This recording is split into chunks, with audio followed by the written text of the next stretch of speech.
Ang storyang ito ay pinamagatang College Buddy, The Life After College, Chapter 2, Episode 9, by Roy. Simulan na natin ang kwento. Oh, hello Koy. Napatawag ka. Sagot ko sa telepono habang kinakabahan. Hello kuya? Pinapasabi kasi ni Doc kung pwede ka raw umuwi muna dito. Kasi meron daw siyang importanteng sasabihin sa'yo. Ganun ba? Sige Koy. Papahinga lang ako sandali tapos aalis na ako dyan. At pupunta na ako, okay? Sige po kuya.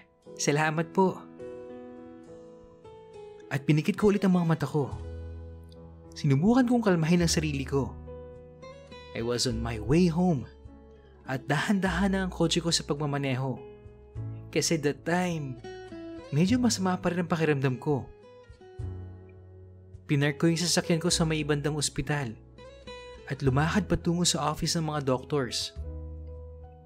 Tapos kumatok ako. Tuloy, bukas yan, sabi ng boses sa loob. Pumasok ko sa kwarto at naabutan ko ang 4 na doktor ni Mama. Good afternoon po. Pagbati ko sa kanilang 4. Good afternoon din Roy. Please, sit down. Sabi ni Doc na nasa likod ng table. Roy, dediretsohin na kita ha.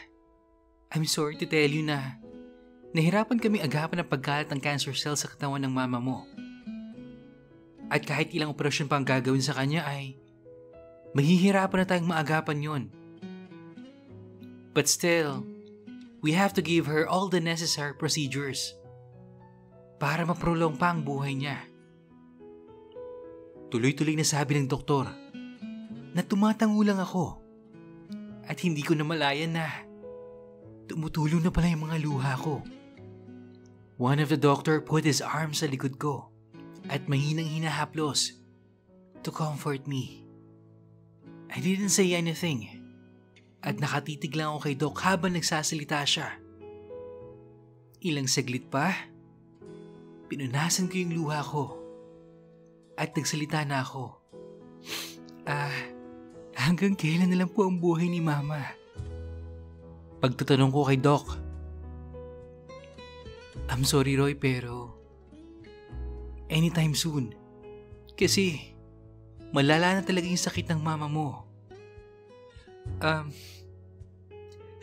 Okay po. Can I visit her? Tanong ko kay Doc. Yes you can. Pero please try to appear calm and relax kung haharap ka sa mama mo para hindi siya lalong ma-stress at mas magiging delikado pa yung lagay niya. Paalala ng doktor sa akin. Don't worry po, Doc. Ako na pong bahala. Sige po. Mauuna na po ako. Nagpaalam na rin ako sa ibang doktor na nandoon at tuloy na akong lumabas ng office. Pumunta muna ako sa kotse at pumasok doon. At doon ako humagulgol ng iyak. Iyak lang ako ng iyak. Hanggang sa napasubsob na yung ulo ko sa manibela ng kotse na umiiyak pa rin ako.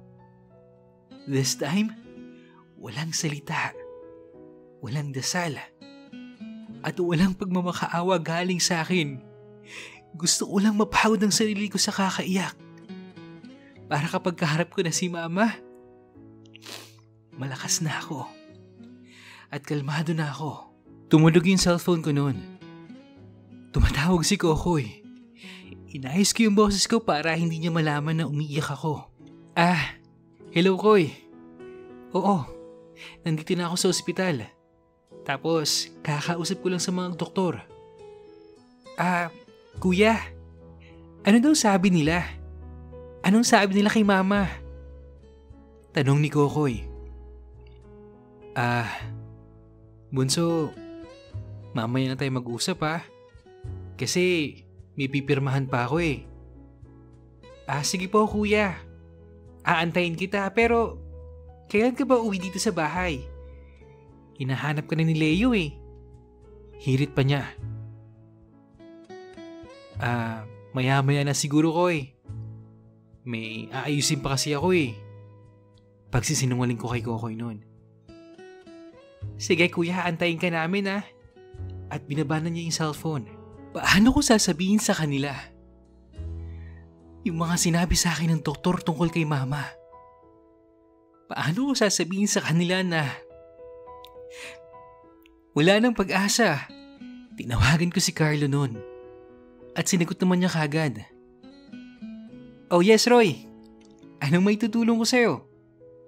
Bungad ni Carlo. Carlo, alam mo naman siguro yung lagay ni mama, di ba? Oo Roy. Anong balak mo ngayon? May papakiusap sana ako sa'yo Carlo eh. Kung okay lang sana sa'yo. Sige. Ano ba yun? Pwede bang ikaw na magsabi sa mga kapatid ko tungkol sa lagay ni mama ngayon? At least ikaw. Pwede mo ma-explain ng maayos. Kasi alam mo lahat ng mga medical terminologies para ipaunawa sa kanila. Besides, hindi ko kaya makita sila na umiiyak eh. Dahil mas lalo akong manghihina. Mahabang paliwanag ko kay Carlo noon. Sige Roy. Ako nang bahala sa dalawang mong kapatid. Talaga? Salamat ng marami Carlo ah. Alam mo, malaking tulong ka talaga sa akin sa mga panahong ito. Maraming salamat talaga sa lahat ng tulong mo. Okay lang yun. Masaya naman ako nakakatulong sa inyong magkakapatid eh. Ilang saglit pa at pauwi na ako sa bahay namin. Pinark ko muna sa di kalayo ng kotse ko para ayusin yung sarili ko para hindi maalarma yung mga kapatid ko. At nirehearse ko na rin yung mga sasabihin sa kanila. Pinark ko yung sasakyan sa labas at humakbang na papasok sa bahay. Nang makita ako ni Kokoy, agad itong lumapit. Sabay tanong na, Kuya, nandito ka na pala. Anong sabi ng doktor kay mama? Gagaling na ba siya? Teka, bakit bigla kang pinauwi ng biglaan? O may nangyari ba kay mama? Sabay-sabay na tanong ni Kokoy. Kuya! Sigaw naman ni Leo. Sabay yakap sa akin. Alam mo kuya, na-miss kita at lalong hinigpitan ng pagkakayakap sa akin. I miss you too, bunso. Sabi ko sa kanya. Papasok muna ako sa kwarto ah. Magpapalit muna ng damit si kuya, okay? Tumungo yung dalawa. At pagkapasok ko sa kwarto ay hindi ko na naman napigilang lumuha. Ilang linggo pa ang lumipas at talagang nandun kaming tatlo sa ospital. Para siguraduhin na lagi kami nasa tabi ni mama. Hanggang isang umaga, tumunog ang isang aparato sa loob ng kwarto ni mama na ikinabigla naming tatlo. I immediately called the nurse on duty at nagkaroon kaagad ng komosyon sa loob. Lumapit sa amin si Carlo tapos hinila kami sa pinakagilid ng kwarto para makaraan pa yung ibang medical personnel na umaalalay kay mama. Pinulungan ko si Carlo na, Carlo, pwede bang dalhin mo muna sina Kokoy at Leo sa may holding room para ma-relax? Sige Roy, ako nang bahala. Pero sa una, ayaw ng dalawa, lalo na si Leo. But Carlo insisted at napapayag yung dalawa. Niyahap ko muna sila bago lumabas ng ICU. Ilang oras ang lumipas at isang doktor ang lumapit sa akin. Iho, nasan yung dalawang kapatid?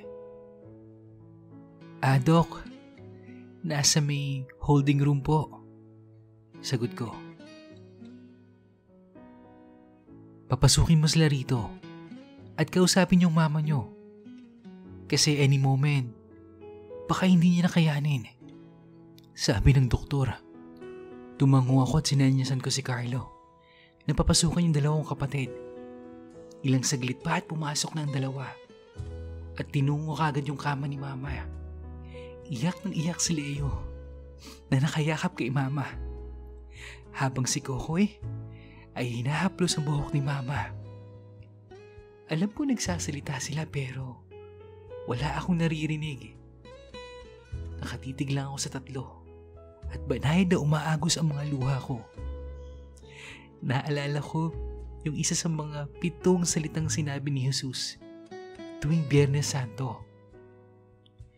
Father, into your hands, I commend my mother's spirit. Napapapikit ako at nagdasal hanggang sa naramdaman ko na may yumakap sa akin. Pagdilat ko, si Carlo yun at niyakap ko siya ng mahigpit at tahimik na umiiyak sa mga balikat niya. Hinayaan niya lang akong umiyak ng umiyak hanggang sa narinig ko yung boses ni Leo. Kuya, halika. Kausapin mo na si mama. Kausapin mo na siya. At inakbayan ako ni Kokoy. Mapalapit kay mama. Nakayakap si Leo sa bewang ko. At dahan-dahan kong nalikan sa noo si mama. At bumulong ako sa tenga niya. Ma, alam mong mahal na mahal ka namin. Kaya sige na. Magpahinga ka na. Alam kong pagod ka na. Patuloy ka na, ma, sa paroroonan mo. Magkikita na kayo ni Papa. Huwag kang mag-alala, ma. Ako na yung bahala sa dalawa kong kapatid. Rest well, ma. At sana, ma, i-guide nyo kami magkakapatid na dalawa ni Papa sa aming mga buhay. I love you so much, ma. Goodbye. Mamimiss kita. Mamimiss ko yung pag-aalaga mo sa amin. Mahal na mahal kita, ma. At hindi ko na napigilan umiyak. At napasubsob sa dibdib ni mama to feel her heartbeat for the last time. Paalam, ma. We will miss you. We will miss you. And also, Papa. Forever. Masaya po ako. Kayong naging magulang ko. At kahit kailan, lahat ng paghihirap ko para sa pamilya natin. Hindi ko yun pinagsisisihan. Bulong ko habang nakasubsob pa rin sa ulo ko sa dibdib ni Mama. Sa totoo lang rin, nahihirapan ako mag-type sa parting ito kasi iyak ako ng iyak. Pasensya na talaga, ha? Balik tayo sa kwento. It was my mama's last night week at dumating si Dan. No more drama, no more comforting words. Basta, nandun lang siya sa tabi ko. Every single moment. Hindi siya umaalis sa tabi namin tatlo. At siya lahat nag-aasikaso para sa burol ni Mama. At si Carlo naman na nag-aasikaso sa ospital ng lahat na kailanganin sa burol. I am so exhausted. At tahimik lang nakikihalubilo sa mga kamag-anak namin. At yung dalawa kong kapatid ay tumutulong din sa pag-aasikaso sa mga bisita. I tried to remain calm and projected a fake smile to ease the pain that I have in my heart sa mga oras sa sandaling yun. Pagsapit ng hating gabi, sa huling lamay, lumapit ako sa kabaong ni Mama at nagsimula akong kausapin siya. Halos tulog na yung mga tao. At mangilan-ngilan na lang yung gising na naglalaro ng playing card sa labas. I started to cry habang nagsisimula akong kausapin si Mama.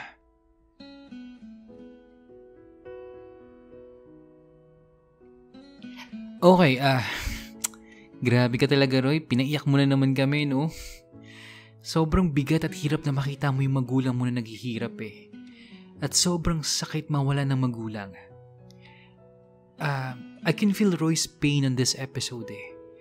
Sa totoo lang, habang ninanarate ko tong episode na to, nagfa-flashback lahat ng mga magagandang alaala ko. Kung paano ko inalagaan ng mga parents ko. Kung paano nila ako pinalaki ng maayos. Kaya, Ma, Pa, kung nakikinig man kayo ngayon, gusto ko lang mag-thank you sa lahat-lahat ng mga magagandang bagay na ituro nyo sa akin.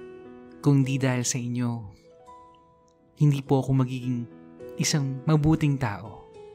Kaya guys, habang buhay pa yung mga magulang natin, let us make them happy. Iparamdam natin sa kanila na mahal natin sila. Yakapin natin sila, halikan natin sila, sabihan natin na I love you. Ang mga magulang natin, nag-iisa lang yan. At kailanman, hindi kayang palitan.